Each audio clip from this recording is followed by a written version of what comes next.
கருத்தாக தானே இருக்கு அவர் சொல்கிறது. அப்போ அதுனா என்ன அர்த்தம்?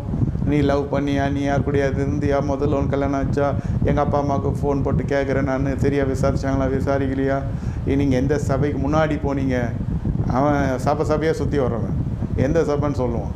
உங்கள் வார்த்தையில் உண்மை இல்லை, பாஸ்டர் யாருன்னே சொல்ல மாட்டேன். யார் பாஸ்டர் அவனுக்கே தெரியாது. அவன் வாரம் ஒரு இடத்துக்கு போவான். ஒரு நாள் அந்தோனியார் கோயிலுக்கு கூட போவான், ஒரு நாள் வேளாங்கண்ணிக்கு போவான், ஒரு நாள் பெந்தகோஸ்து சபைக்கு வருவான், ஒரு நாள் சிஎஸ்ஐ சபைக்கு போவான். யாரை காட்டுறது? அங்கே இருக்கிறவனு ட்ரான்ஸ்ஃபர் ஆகினே போவான்.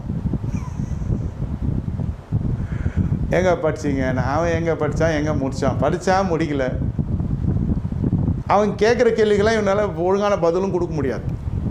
எல்லாம் இன்கம்ப்ளீட். சபை இந்த லட்சத்தில் இருக்குது, படிப்பு அந்த லட்சத்தில் இருக்குது, வேலையை உருப்படாது. இது வேலைக்கு போகிற பொண்ணாச்சுன்னு கட்டி வச்சா அவங்க அப்பன். அதான் ஃபேக்ட்டு. இப்போ அவன் சொல்லிட்டு போயிட்டான்னா